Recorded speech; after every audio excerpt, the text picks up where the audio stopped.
कथा कहानी काव्य में आपका स्वागत है। मैं हूं आपकी दोस्त मनीषा। आइए सुनते हैं रविंद्रनाथ ठाकुर की रचना आंख की किरकिरी।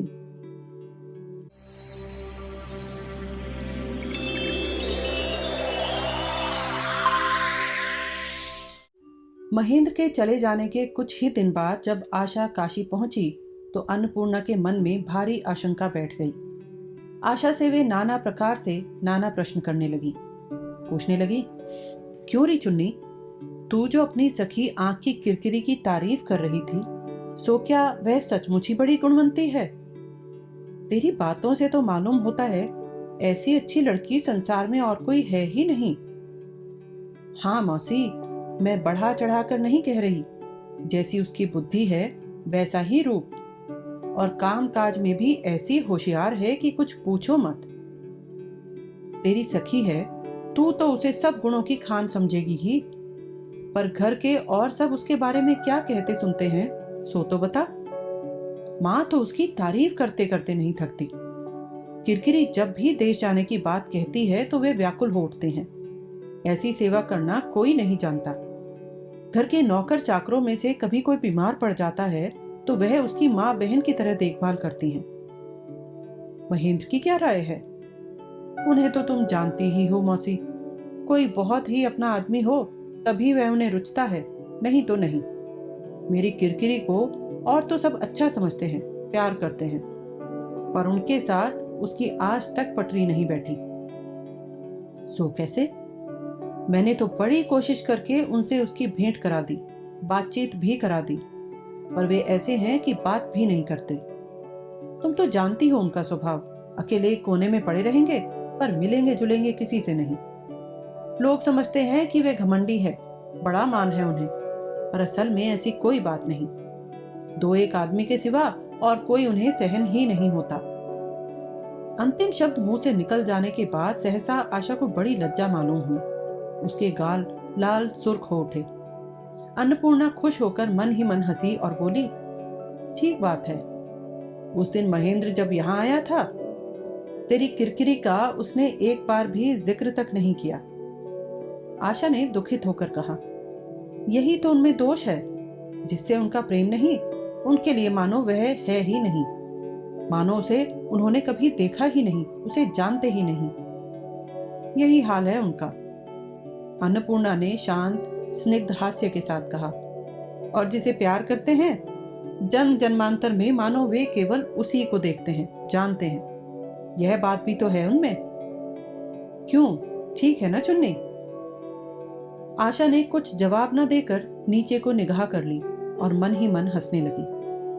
अन्नपूर्णा ने पूछा, बिहारी की क्या खबर है बेटी? वो क्या ब्याह करेगा ही नहीं? क्षण मात्र में आशा का चेहरा गंभीर हो गया। वह क्या जवाब दे, उसकी कुछ समझ में ना आया। आशा को निरुत्तर और गंभीर देखकर अन्नपूर्णा डर गई। बोली, सच बता चुन्नी, बिहारी की तबीयत तो ठीक है? बीमार तो नहीं पड़ गया? बिहारी इस चिर पुत्रहीना रमणी के स्नेह सिंहासन में पुत्र के मानस आदर्श के रूप में विराज कर रहा है। बिहारी को वे घर संसार में प्रतिष्ठित देखकर नहीं आ सकी, यह दुख दूर प्रवास में आकर भी उनके मन में जाग उठता है। उनकी छोटी सी दुनिया में और सब कुछ एक तरह से संपूर्ण हो चुका है। केवल बिहारी की ग्रहहीन अवस्था का स्मरण करते ही उनके परिपूर्ण वैराग्य साधन में व्याघात होने लगता है। मौसी, बिहारी लाला जी की बात मुझसे न पूछो। अन्नपूर्णा आश्चर्य से दंग रह गई। क्यों, क्या बात है, बता तो। सो मैं नहीं बता सकूंगी। इतना कहकर वह वहां से उठकर चल दी। अन्नपूर्णा चुप बैठी सोचने लगी। मेरा हीरा सा लड़का बिहारी, इस बीच में वह ऐसा क्या बदल गया कि चुन्नी आज उसका नाम सुनकर उठ गई? तकदीर का खेल है। क्यों तो उसके साथ चुन्नी के ब्याह की बात चली और क्यों महेंद्र ने उसके हाथ से चुन्नी को छीन लिया। बहुत दिन बाद आज अन्नपूर्णा की आंखों से आंसू झर पड़े। वे मन ही मन कहने लगी, हाय, मेरे बिहारी ने अगर ऐसा कुछ किया भी हो जो उसके योग्य नहीं तो यूं ही नहीं कर बैठा। बिहारी के उस दुख की गहराई की कल्पना करके अन्नपूर्णा की छाती व्यथित हो उठी। संध्या के समय अन्नपूर्णा पूजा करने बैठी ही थी कि इतने में सहसा घर के दरवाजे पर एक गाड़ी आकर ठहरी।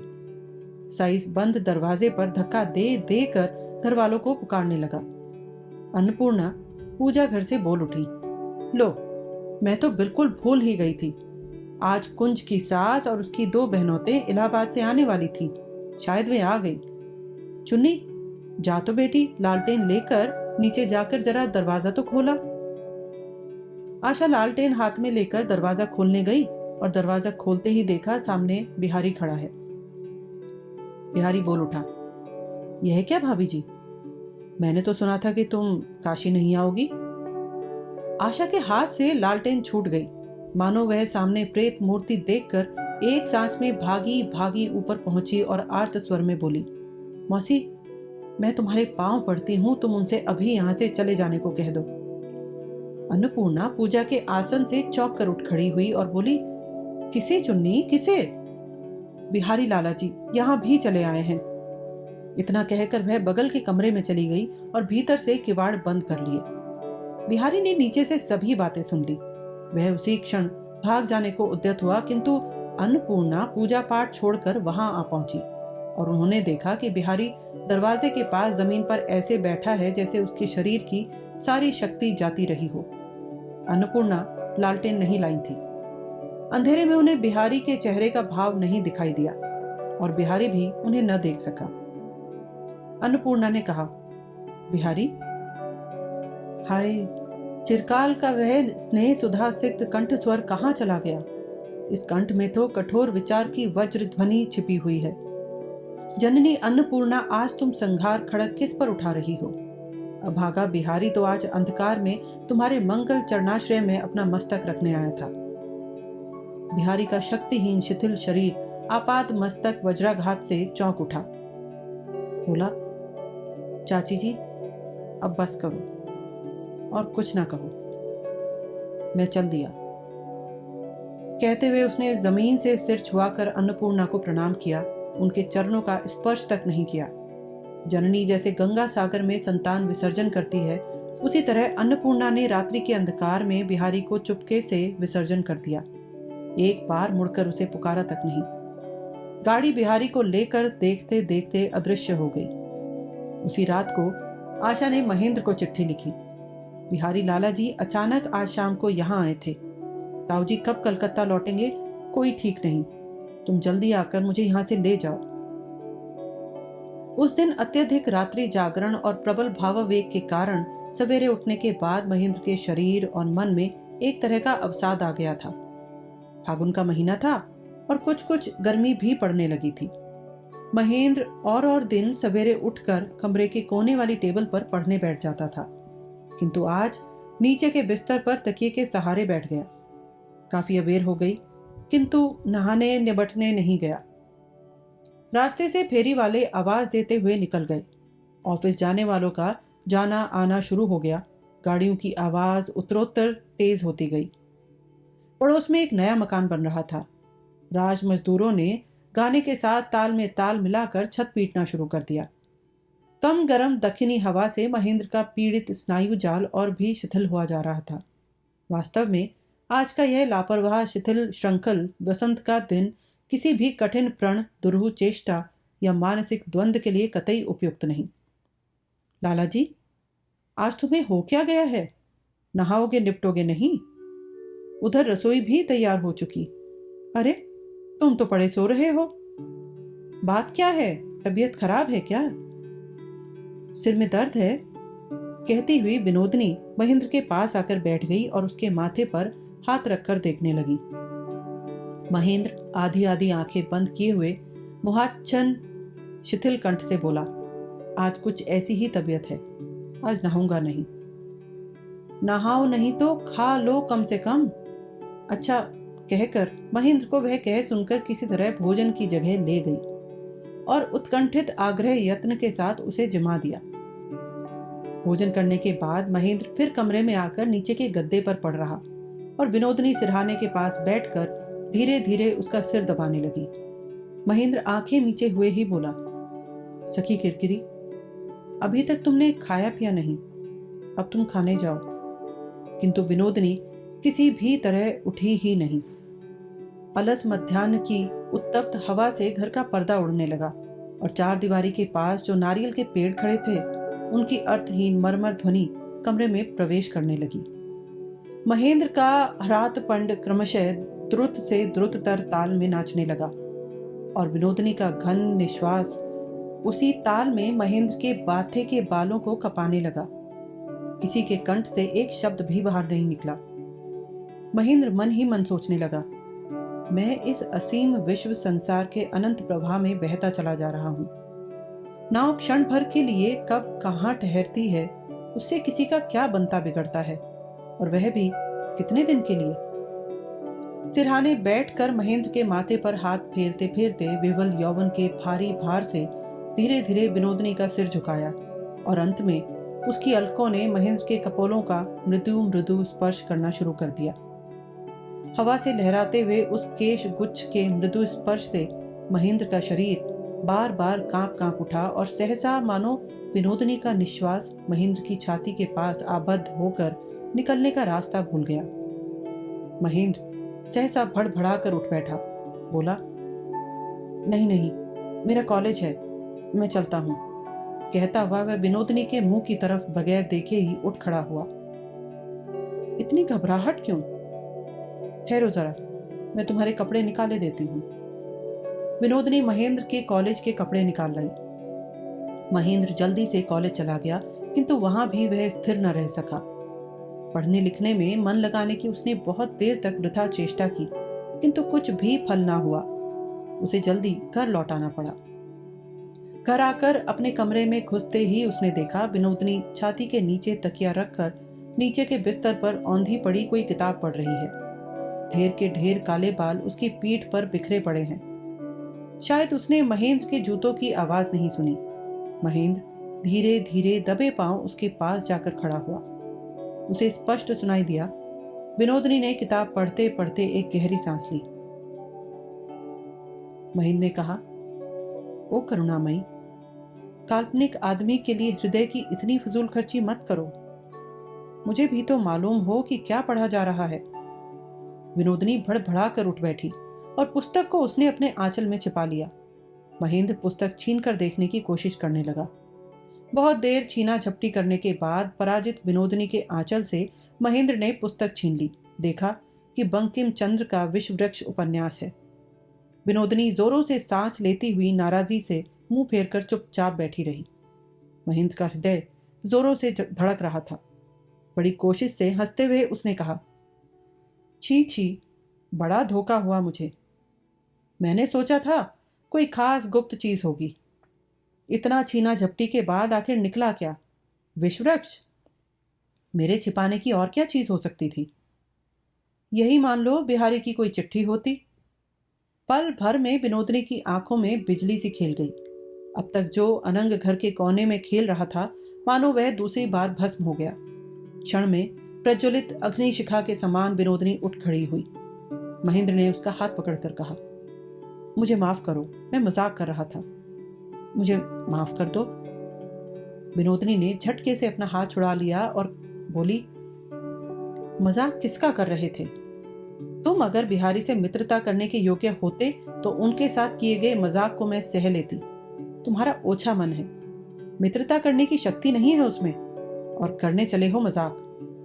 विनोदनी ने जाने के लिए कदम बढ़ाया ही था कि महेंद्र घुटने टेक कर दोनों हाथों से उसके पैर घेर लिए।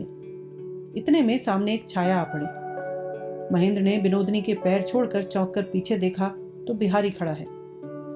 बिहारी ने स्थिर दृष्टिपात से दोनों को दग्ध करते हुए और धीर शांत स्वर में कहा, बड़े असमय आ गया मैं, किंतु ज्यादा देर ठहरूंगा नहीं।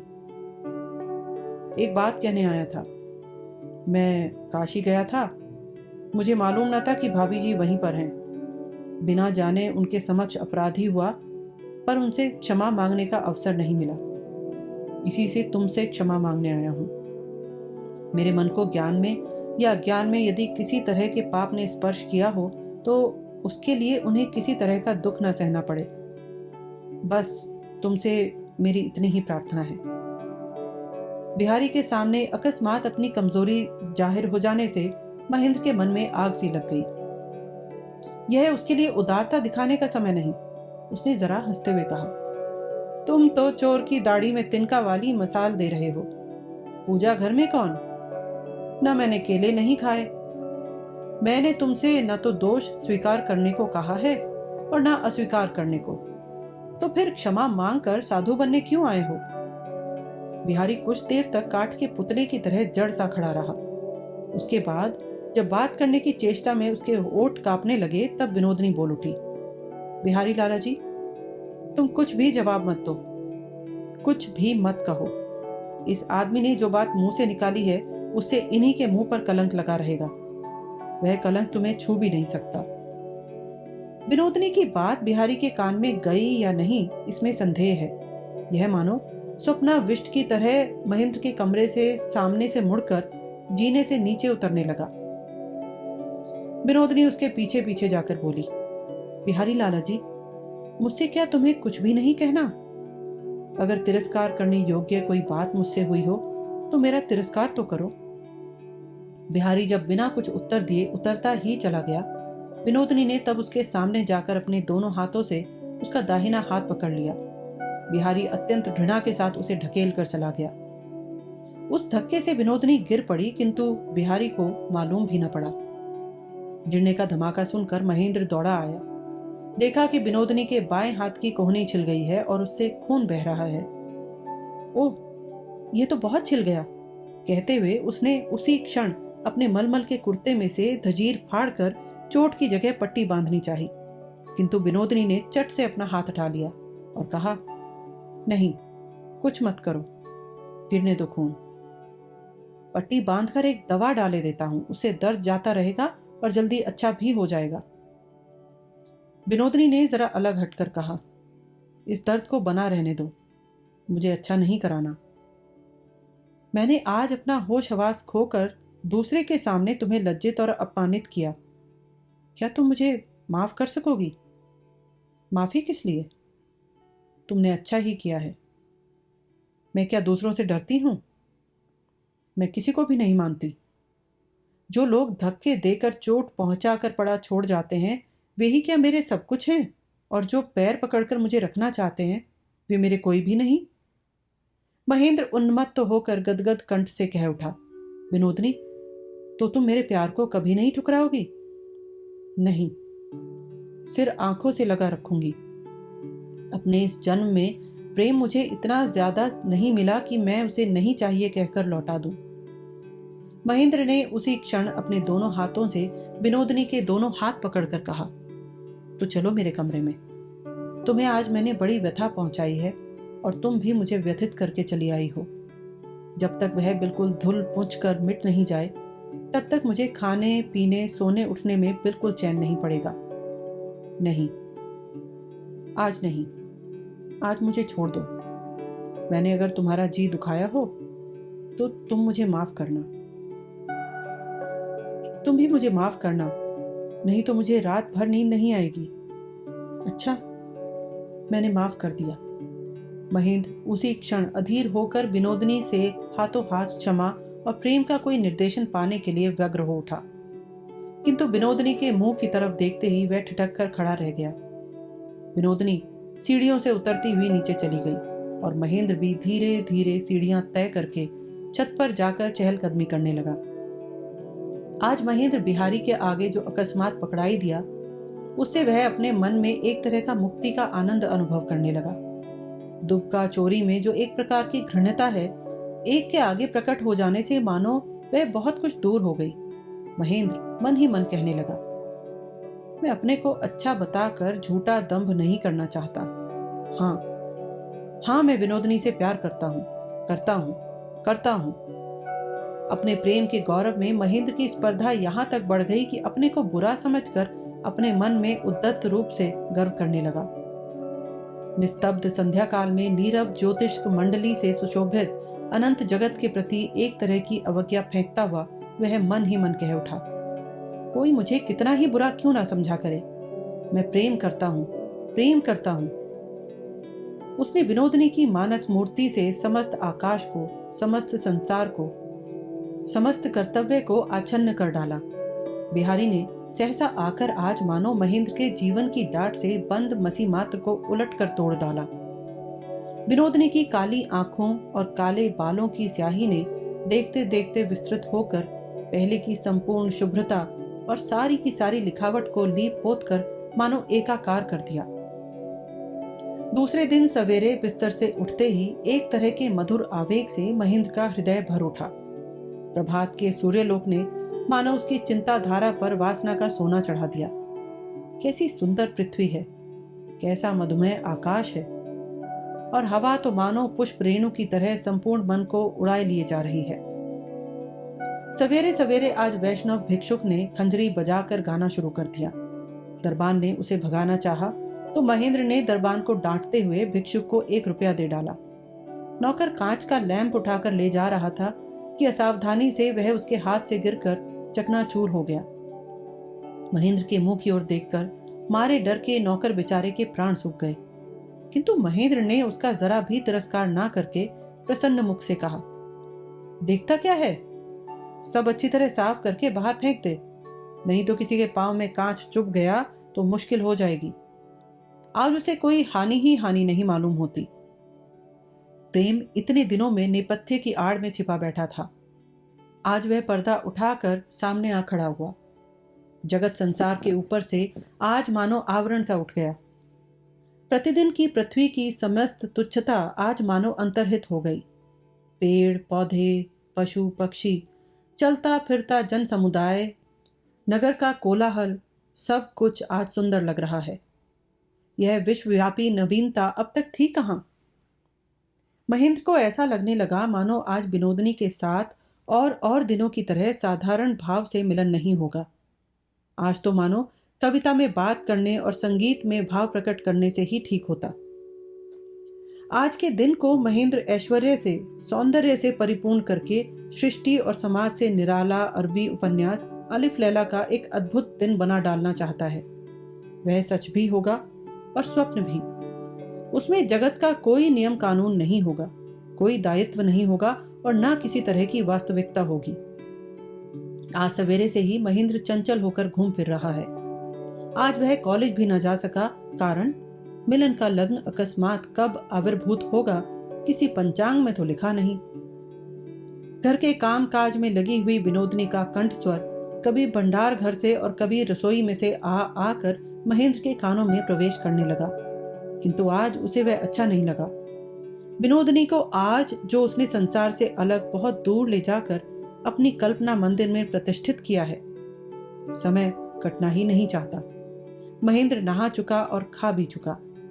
घर का सब कामकाज समाप्त हो चुका और मध्याह्न भी निस्तब्ध हो आया, किंतु फिर भी विनोदनी नहीं दिखाई दी। दुख और सुख से, अधैर्य और आशा से महेंद्र के हृदय वीणा के सब तार झंकृत होने लगे। कल की छीना झपटी से प्राप्त विश्व वृक्ष उपन्यास नीचे बिस्तर पर पड़ा था।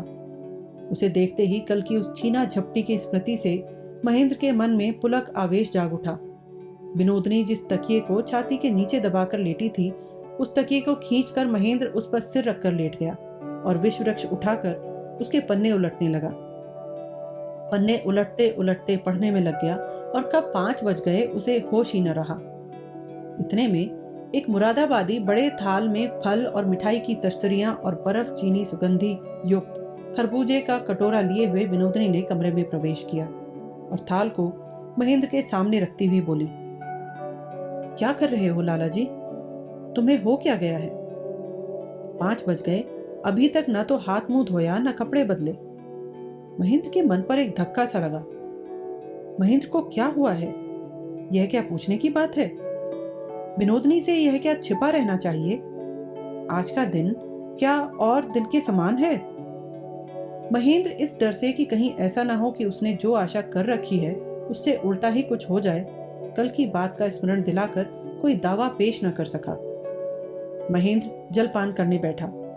विनोदनी छत पर धूप में पड़े महेंद्र के कपड़े जल्दी से उठा लाई और अपने निपुण हाथों से अच्छी तरह घड़ी करके उन्हें अलमारी में रखने लगी। जरा ठहरो, जलपान करके मैं तुम्हारी सहायता करता हूं। विनोद ने हाथ जोड़कर कहा, दुहाई है तुम्हें, तुम और चाहे जो करो पर सहायता न करना। महेंद्र हाथ मुंह धोकर उठ बैठा और आगे बढ़कर बोला, अच्छा, मुझे तुमने अकर्मण्य समझ रखा है? आज तो परीक्षा हो जाए। इतना कहकर वह कपड़े घरी करने की वृथा चेष्टा करने लगा। विनोदनी ने महेंद्र के हाथ से कपड़ा छीनते हुए कहा, अजी महाशय, आप रहने दीजिए, मेरा मान ना बढ़ाइए। तो तुम काम किए जाओ, मैं देख देख कर सीखता हूँ। यह कहता हुआ वह अलमारी के सामने विनोदनी के पास जमीन पर पालथी मारकर बैठ गया। विनोदनी कपड़े फटकारने के लिए महेंद्र की पीठ का उपयोग करने लगी और फिर उन्हें अच्छी तरह घरी करके अलमारी में रखने लगी। आज का मिलन इसी तरह आरंभ हुआ। महेंद्र ने सवेरे से जैसी कल्पना कर रखी थी वैसी अपूर्वता का कोई लक्षण ही नहीं पाया गया। इस तरह का मिलन ना तो काव्य में लिखने योग्य है और ना संगीत में गाने योग्य है, और तो क्या उपन्यास रचने योग्य भी नहीं। किंतु फिर भी महेंद्र दुखित नहीं हुआ, बल्कि उसे कुछ आराम ही मिला। अपने काल्पनिक आदर्श को वह किस तरह खड़ा कर सकता, उसके लिए क्या क्या आयोजन करता, किस तरह की बातें करता, कैसा भाव दिखाता, सब तरह की साधारणता को किस तरीके से दूर हटाए रखता, ये सब बातें महेंद्र से तय करते नहीं बन रही थी। इसलिए इस कपड़े झाड़ने और घरी करने में हंसी मजाक करके मानो वह स्वरचित एक असंभव दुरूह आदर्श के हाथ से छुटकारा पाकर जी गया। ठीक इसी समय कमरे में राजलक्ष्मी ने प्रवेश किया और आते ही महेंद्र से वे बोली, महेन, बहू तो कपड़े रख रही है, तू यहां बैठा बैठा क्या कर रहा है? देखो ना बुआ जी, झूठ मूठ को मेरा सिर्फ काम बढ़ा रहे हैं बैठे बैठे। वाह रे वाह, मैं तो उल्टा काम में मदद कर रहा हूं। ऐसे ही मेरे भाग्य है ना, तू और काम में मदद करेगा। जानती हो बहू, महेन का शुरू से ही यही हाल है। हमेशा से माँ और चाची का लाड़ पाकर ऐसा हो गया है कि जानता ही नहीं काम किसे कहते हैं। इतना कहकर माँ परम स्नेह से अपने काम में अपटू अपने पुत्र को देखने लगी। राजलक्ष्मी बराबर विनोदनी से यही परामर्श करती रहती कि उनके इस अकर्मण्य और नितांत मात्र स्नेहापेक्षी वयस्क संतान को कैसे सर्व प्रकार के सुख में रखा जाए। अपने पुत्र की सेवा के विषय में विनोदनी पर निर्भर रहकर वे अत्यंत निश्चिंत और परम सुखी थी। अब महेंद्र जो विनोदनी की कदर करने लगा है और उसे रखने के लिए उसमें जो आग्रह पैदा हो गया है, इससे भी राजलक्ष्मी को बड़ी खुशी होने लगी है। उन्होंने महेंद्र को सुनाते हुए कहा, बहू, आज तो तुमने महेंद्र के गर्म कपड़े घाम में डाल दिए। अब कल इसके नए रुमालों पर इसका नाम काट देना। तुम्हें जब से यहाँ लाई हूं, आराम तो कुछ दे न सकी बेटी, सिर्फ काम कराते कराते नाक में दम किए दे रही हूं। बुआ जी, अगर तुम ऐसा कहोगी तो मैं समझूंगी तुम मुझे गैर समझती हो। हाँ, राजलक्ष्मी ने बड़े लाड़ से कहा, नहीं बेटी, ऐसी बात ना कहो। तुम सरीखी ऐसी अपनी बिटिया मुझे मिलेगी कहाँ। विनोदनी जब सब कपड़े रख चुकी तब राजलक्ष्मी ने कहा, अब क्या मैं चीनी का रस चढ़ा दूं चूल्हे पर, या तुम्हें और कोई काम करना है? नहीं बुआ जी, और कोई काम नहीं मेरे हाथ में। चलो मिठाई ही बना ली जाए चल के। महेंद्र बोला, माँ, अभी अभी तो तुम्हें बड़ी दया आ रही थी इन पर कि काम ले लेकर तुम इन बिचारी के नाक में दम कर देती हो, और अब तुरंत फिर काम में घसीटे लिए जा रही हो। राजलक्ष्मी ने विनोदनी की ठोड़ी छूते हुए कहा, यह हमारी लक्ष्मी बिटिया है ना, काम में लगे रहने में ही प्रसन्न रहती है।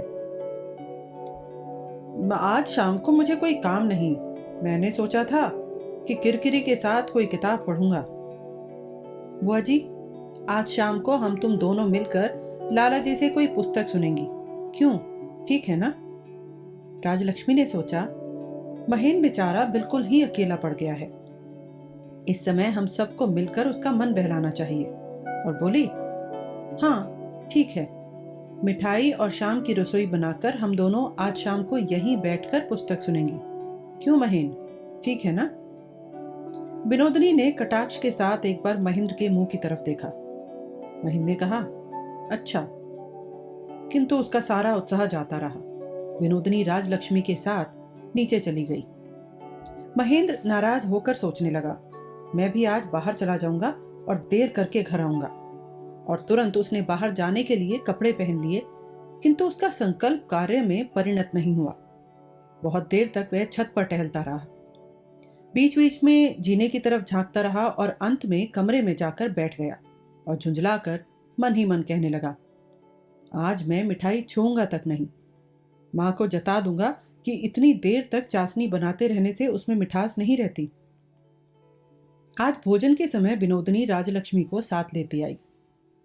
राजलक्ष्मी सांस फूलने के डर से प्रायः ऊपर नहीं आना चाहती, किंतु विनोदनी के आग्रह से उन्हें आना ही पड़ा। महेंद्र अत्यंत गंभीर मुंह बनाकर खाने बैठा। विनोदनी बोली, ये क्या लाला जी, आज तो तुम कुछ खा ही नहीं रहे हो। राजलक्ष्मी व्यस्त होकर पूछने लगी, क्या बात है बेटा, तबीयत तो ठीक है ना? इतनी मेहनत करके इतने चाव से मिठाई बनाई, तुम्हें मेरी सौगंध है लाला जी, खानी ही पड़ेगी। अच्छी नहीं बनी क्या? तो रहने दो। नहीं नहीं, असुरोध के लिहाज से जबरदस्ती खाने में क्या है, रहने दो। क्या मुसीबत है, मिठाई खाने की ही सबसे ज्यादा इच्छा है, लग भी अच्छी रही है, तुम्हारे रोके से मैं रुक कैसे जाऊं? थाली की सब मिठाई महेंद्र ने खाकर खत्म कर दी, उसकी चूर तक थाली में नहीं छोड़ी। भोजन करने के बाद महेंद्र ऊपर अपने कमरे में चला आया और इसके कुछ देर बाद चौका उठू कर राजलक्ष्मी और विनोदनी भी ऊपर आकर बैठ गईं। राजलक्ष्मी बोली, तो क्या तो किताब सुनाने वाला था ना, सुना अब? पर उसमें तो माँ देवी देवताओं का वर्णन नहीं है, उसका वर्णन सुनने में तुम्हें अच्छा नहीं लगेगा। अच्छा नहीं लगेगा राजलक्ष्मी को? आज वे इसके लिए कृत संकल्प हैं, जैसे भी हो अच्छा लगना ही है आज उन्हें। महेंद्र अभी अगर अरबी या फारसी भाषा की कोई पुस्तक पढ़ना शुरू कर दे तो वह भी उन्हें अच्छी लगकर रहेगी। आहा, बेचारा महेंद्र, बहू काशी चली गई है, अकेला पड़ गया है, उसे जो अच्छा लगे, भला माँ को वह कैसे अच्छा न लगेगा। तुम एक काम करो लाला जी, बुआ जी के कमरे में से शांति शतक रखी है, और कोई किताब न पढ़कर आज उसी को सुनाओ, बुआ जी का भी मन लग जाएगा और शाम भी अच्छी तरह कट जाएगी। महेंद्र ने नितांत करुण भाव से एक बार विनोदनी के मुंह की तरफ देखा। इतने में नौकरानी ने आकर खबर दी, माँ जी, कायत ठकुरानी आकर तुम्हारे कमरे में बैठी हैं। कायत ठकुरानी से राजलक्ष्मी की अतरंग मित्रता है। शाम के बाद उनसे गपशप करने का प्रलोभन राजलक्ष्मी छोड़ नहीं सकती थी, किंतु फिर भी उन्होंने नौकरानी से कह दिया, उनसे जाकर कह दे कि आज महेंद्र के कमरे में मुझे काम है जरा, कल वे जरूर जरूर आवे। महेंद्र जल्दी से बोल उठा, क्यों माँ, तुम उनसे मिल ही आओ ना। जरूरत क्या है बुआ जी, तुम यहीं रहो, मैं जाकर उनके पास बैठती हूँ। राजलक्ष्मी प्रलोभन को न संभाल सकी, बोली, बहू तुम यहीं बैठो, मैं जाती हूँ। देखूं 2-4 बात करके विदा कर सकी तो आ जाऊंगी, तुम लोग पढ़ना शुरू करो, मेरी राह न देखना। राजलक्ष्मी के कमरे से बाहर निकलते ही महेंद्र से फिर रहा नहीं गया। क्यों तुम मुझे इस तरह जानबूझकर इस तरह झूठ मूठ को सताया करती हो? विनोदनी मानो आश्चर्य से दंग रह गई, बोली, वाह जी वाह, मैंने तुमको क्या सताया? तो क्या तुम्हारे कमरे में मेरा आना ही जुर्म है? मुझे क्या पड़ी है, ये लो मैं चल दी। कहती हुई वे अत्यंत विमर्श मुंह बनाकर जाने को तैयार हो गई। महेंद्र ने उसका हाथ पकड़ लिया, इसी तरह तो तुम मुझे जलाती रहती हो, चलिए संभालिया कोई है? मुझे क्या मालूम था कि मुझ में इतना तेज है, तुम्हारे भी तो प्राण कुछ कम कठिन नहीं, बहुत सह लेते हैं, पर चेहरा देखकर तो यह मालूम नहीं होता कि बहुत ज्यादा झुलस गए हो। चेहरे से क्या समझोगी? और चट से उसने बलपूर्वक विनोदनी का हाथ पकड़कर अपनी छाती पर धर दबाया। विनोदनी उफ कह के चीख उठी और महेंद्र ने उसी क्षण उसका हाथ छोड़ दिया। लग गई क्या? देखा कि कल विनोदनी के जहां चोट लगी थी वहां से फिर खून गिर रहा है। महेंद्र ने अनुतप्त होकर कहा, मैं भूल गया था, बड़ा अन्याय हुआ मुझसे आज, लेकिन मैं अभी तुरंत दवा लगाकर बैंडेज बांध दूंगा, छोड़ूंगा नहीं। नहीं, जरूरत नहीं, मुझे दवा नहीं लगवानी। क्यों, क्या बात है? बात क्या होगी, तुम्हें डॉक्टरी करने की जरूरत नहीं, जैसा है वैसा रहने दो, महेंद्र क्षण में गंभीर हो गया और मन ही मन बोला, कुछ समझ में नहीं आता। विचित्र है इन औरतों का मन। विनोदनी उठ खड़ी हुई। अभिमानी महेंद्र ने बाधा नहीं दी। बोला, कहाँ जा रही हो? काम है। और फिर वह धीरे धीरे नीचे चली गई। मिनट भर बैठा रहा महेंद्र विनोदनी को लौटा लाने के लिए बड़ी तेजी से उठ खड़ा हुआ और जीने के पास तक जाकर और फिर वापस आकर छत पर चहलकदमी करने लगा। विनोदनी दिन रात उसे अपनी ओर आकर्षित भी करती है और फिर एक क्षण के लिए अपने पास भी नहीं फटकने देती। यह रहस्य क्या है? महेंद्र को इस बात का गर्व था कि उसे कोई जीत नहीं सकता। उसका वह गर्व जाता रहा, किंतु कोशिश करने पर वह दूसरे को जीत सकता है, इस गर्व की भी क्या वह रक्षा न कर सकेगा? आज उसे खुद हार माननी पड़ी, किंतु दूसरे से वह हार न मनवा सका। अपने हृदय क्षेत्र में महेंद्र का मस्तक बहुत ही ऊंचा था। दूसरे किसी को भी वह अपने समान नहीं समझता था। आज वहीं उसे अपने मस्तक को धूल में रुलाना पड़ा। उसने जो अपनी श्रेष्ठता खो दी, उसके बदले उसे कुछ मिला भी नहीं। भिक्षुक के समान बंद द्वार के सामने संध्या के समय उसे रीते हाथ राह में खड़ा रहना पड़ा। फागुन चैत में बिहारी की जमींदारी से सरसों के फूल का शहद आया करता था और हर साल उसे वह राजलक्ष्मी के यहाँ भेज दिया करता था। इस साल भी भेज दिया। विनोदनी शहद का भांड लेकर स्वयं राजलक्ष्मी के पास पहुंची और बोली, बुआ जी, बिहारी लाला जी के यहाँ से शहद आया है। राजलक्ष्मी ने उसे भंडार में रखने के लिए कह दिया। शहद भंडार में रखकर विनोदनी उनके पास आकर बैठ गई। बिहारी लाला जी हमारे घर की बराबर खबर सुध लिया करते हैं, बोलते नहीं। उन बेचारे की मां नहीं है, तुम्ही को वे मां समझते हैं। बिहारी को राजलक्ष्मी महेंद्र की छाया समझती थी और इसीलिए कभी भी उसके बारे में विशेष कुछ न सोचती थी। वह इस घर का बिना जतन का, बिना चिंता का अनुगत सेवक था। विनोदनी ने जब राजलक्ष्मी को मातृहीन बिहारी की मां बताया, तब राजलक्ष्मी का हृदय अकस्मात उसकी ममता से विवल हो उठा। सहसा उन्हें ख्याल आया कि बात तो सच है, बिहारी की मां नहीं है, मुझे ही वह मां समझता है। याद उठाई, रोग में, संकट में बिहारी बराबर बिना बुलाए, बिना आडंबर के उनके पास दौड़ा आया है और उनकी चुपचाप निष्ठा की सेवा की है। राजलक्ष्मी ने उसकी सेवा को निश्वास प्रश्वास के समान अत्यंत सहज रूप में ग्रहण किया है और उसके लिए कभी किसी के प्रति कृतज्ञ होने की कोई बात ही उनके मन में उदित नहीं हुई। किंतु बिहारी की खबर सुध किसने रखी है? जब अन्नपूर्णा थी तब वे जरूर उसकी खबर सुध रखती थी और तब राजलक्ष्मी सोचती थी बिहारी को वश में रखने के लिए अन्नपूर्णा स्नेह का आडंबर करती है। राजलक्ष्मी ने आज एक गहरी सांस लेकर कहा, तुम ठीक कहती हो बहू, बिहारी मेरे लड़के के समान ही है। कहने के साथ ही वे सोचने लगी, बिहारी उनके अपने लड़के से भी बढ़कर है और कभी भी विशेष कुछ प्रतिदान न मिलने पर भी उनके प्रति उसकी भक्ति बराबर एक सी बनी रही। सोचते सोचते उनके हृदय के भीतर से एक दीर्घ निश्वास निकल आया। बिहारी लाला जी को तुम्हारे हाथ की रसोई बहुत अच्छी लगती है, विनोदनी ने कहा। राजलक्ष्मी ने स्नेहपूर्ण गर्व से कहा, और किसी के हाथ का मछली का झोल उसे रुचता ही नहीं। कहते कहते उन्हें ख्याल आया कि बहुत दिनों से बिहारी आया नहीं। अच्छा बहू, बिहारी आजकल दिखाई क्यों नहीं पड़ता? मैं भी यही सोच रही थी। बात यह है बुआ जी कि आपके बेटे तो ब्याह के बाद से अपनी बहू को लेकर ऐसे फंसे हुए हैं कि उन्हें कोई और सूझता ही नहीं। फिर इष्ट मित्र कोई आकर क्या करे बताओ? बात राजलक्ष्मी को बिल्कुल जच गई। अपनी बहू के पीछे महेंद्र ने अपने सभी हितैषियों को दूर हटा दिया है। बिहारी अगर महेंद्र से रूठ गया हो तो इसमें कोई बेजा बात नहीं। बिहारी को अपने पक्ष में पाकर उसके प्रति राजलक्ष्मी की संवेदना बढ़ गई।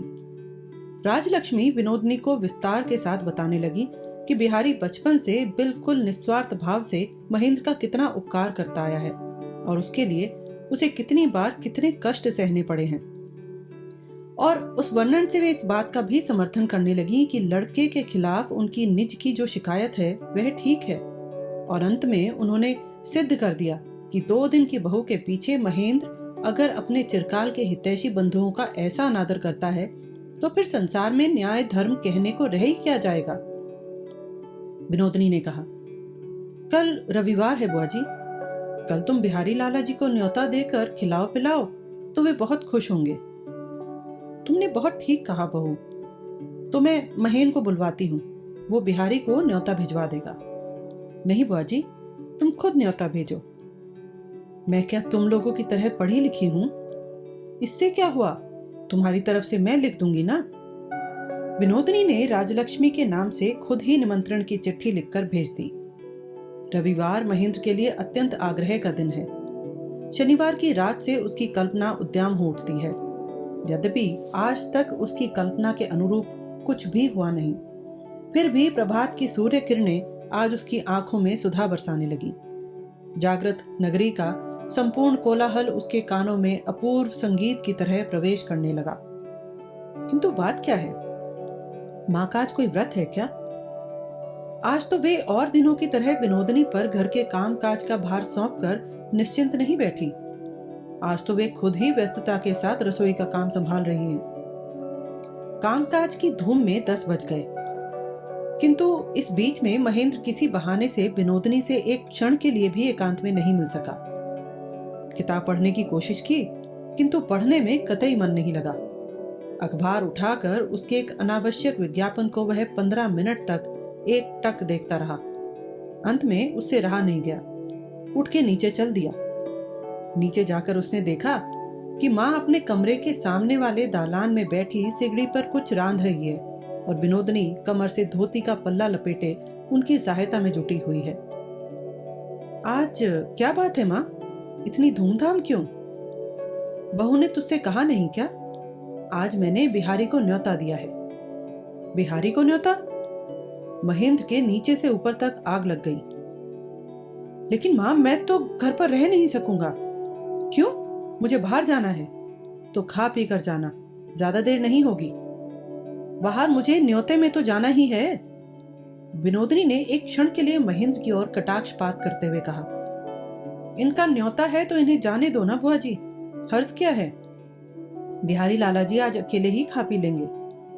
किंतु अपने हाथ की इतने जतन से बनाई हुई रसोई वे महेंद्र को ना खिला सकें, भला यह कैसे हो सकता है? घर ही पर खाने के लिए वे महेंद्र से जितना अनुरोध करने लगी, उतना ही महेंद्र अकड़ता गया। कहने लगा, बहुत ही जरूरी निमंत्रण है, उसे टाला नहीं जा सकता। बिहारी को न्योता देने के पहले मुझसे सलाह तो लेनी चाहिए थी। इस तरह नाराज होकर महेंद्र ने मन ही मन मां को सजा देने की ठान ली। राजलक्ष्मी का सारा उत्साह ही जाता रहा। उनकी इच्छा होने लगी सब फेंक फांक कर वे कहीं और चली जाएं। बुआ जी, तुम कुछ चिंता मत करो, लाला जी मुंह ही से गरज रहे हैं, बरसेंगे नहीं। आज ये कहीं नहीं जाने के। राजलक्ष्मी ने सिर हिलाते हुए कहा, नहीं बहू, तुम जानती नहीं महेंद्र को, एक बार कोई जिद पकड़ लेता है तो फिर वह उसे पूरी करके ही छोड़ता है। किंतु बाद में यही प्रमाणित हुआ कि विनोदनी महेंद्र को राजलक्ष्मी से कम नहीं जानती। महेंद्र ने समझा था कि बिहारी को विनोदनी ने ही न्योता दिलाया है। इससे उसका हृदय ईर्ष्या से जितना ही जलने लगा, उतना ही उसके लिए दूर जाना कठिन हो गया। बिहारी क्या करता है, विनोदनी क्या करती है, यह बिना देखे वह जिएगा कैसे? देख देख कर जलेगा, किंतु देखेगा जरूर।